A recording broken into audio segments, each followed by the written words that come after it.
If you've ever received a parking ticket before, you may have come across these two terms, a penalty charge notice and a parking charge notice, and wondered what the difference is. Well, you've come to the right place. A penalty charge notice, or PCN, is a fine issued by a local council or transport authority for breaking the rules whilst driving or parking on public land. It can be left on the vehicle or sent to the registered vehicle owner through the post. The amount you'll fine depends on the alleged contravention and can vary by location. However, if you pay within the first 14 days, you can get a 50% discount. The most common reason for receiving a penalty charge notice are parking contraventions on public land or minor driving offences. These can include driving in a bus lane when it's not permitted or turning right or left from a junction when it's also not allowed. You can also receive a PCN for not paying the London congestion charge or the Dartford crossing charge by the deadline.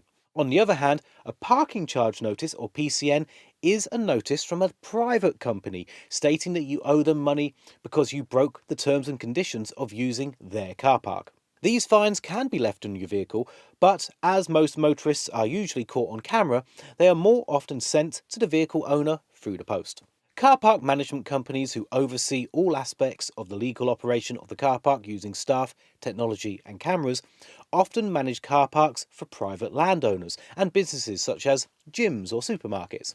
If the car park management company identifies a motorist who hasn't paid to park or has overstayed their paid for parking, they can send a parking charge notice to the registered vehicle keeper's address. However, it's important to note that parking charge notices aren't real fines.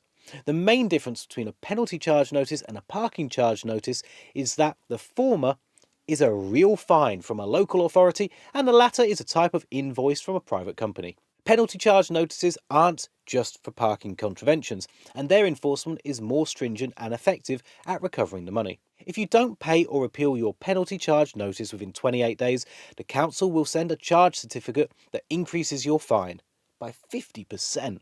You must pay this increased fine within 14 days or the council will ask for a court order to make you pay. If you continue to avoid paying, the council could enforce the debt in different ways, such as using a bailiff.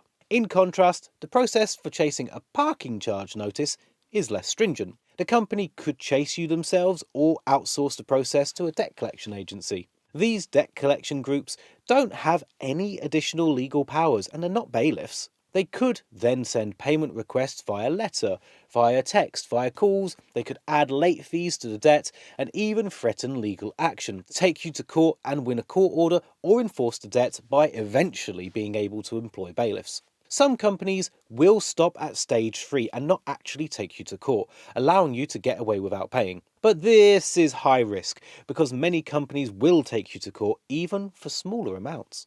So, the main differences between a penalty charge notice and a parking charge notice. It's important to understand these differences to know your rights and avoid getting caught out. Remember, both types of tickets can be appealed and you should always seek advice if you're unsure about what to do next. If you're wanting to challenge a parking penalty, then a popular option is to consult a solicitor who can help. There's many online solicitors that work out cheaper and easier than meeting in person. JustAnswer, for example, only costs £5 for a trial. One of my colleagues saved over £270 on a parking ticket by using that service. I've linked their offer in the description. If you use that, you'll also be supporting Money Nerd, so thank you.